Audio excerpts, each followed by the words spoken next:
খাগড়াছড়ির মাটিরাঙ্গায় সম্প্রীতি ও উন্নয়নের ধারা বজায় রাখতে আত্মমানবতার সেবায় এগিয়ে এসেছে বাংলাদেশ সেনাবাহিনী।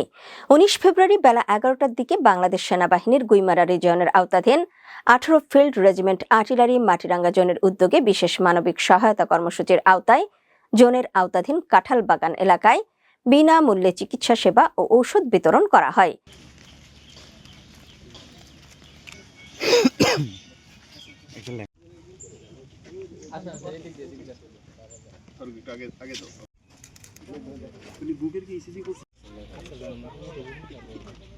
মাটিরাঙ্গা জোনের মেডিকেল অফিসার ক্যাপ্টেন নূরে রেজওয়ান তৌফিক রেজবি এবং গুইমারা রিজিয়নের ক্যাপ্টেন ডাক্তার সুমাইয়া আক্তারের নেতৃত্বে প্রায় ২০০ শতাধিক পাহাড়ি ও বাঙালি রোগীকে চিকিৎসাপত্র ও প্রয়োজনীয় ঔষধ প্রদান করা হয়। একই সময় মাটিরাঙ্গা থিয়েটারে সঙ্গীত শিক্ষা উপকরণ বিতরণ করা হয়। চিকিৎসা সেবা চলাকালীন মাটিরাঙ্গা জোন অধিনায়ক লেফটেন্যান্ট কর্নেল মাসুদ খান পিএসসি উপস্থিত জনগণের সঙ্গে কুশল বিনিময় করেন এবং তাদের সার্বিক অবস্থার খোঁজ খবর নেন। এ সময় মাটিরাঙ্গা জোনের ক্যাপ্টেন রাকিবুল ইসলাম রাফি তার সঙ্গে ছিলেন। পরে স্থানীয় ৫০ জন সাধারণ মানুষের মাঝে ইফতার সামগ্রী বিতরণ করা হয়।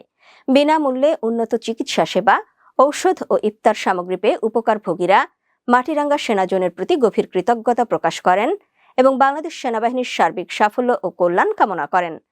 জোন অধিনায়ক লেফটেন্যান্ট কর্নেল মাসুদ খান পিএসসি বলেন, এ অঞ্চলের পাহাড়ি ও বাঙালি জনগোষ্ঠীর মধ্যে অত্যন্ত সৌহার্দ্যপূর্ণ সহাবস্থান ও সুসম্পর্ক বিদ্যমান, যা সত্যিই প্রশংসার দাবিদার।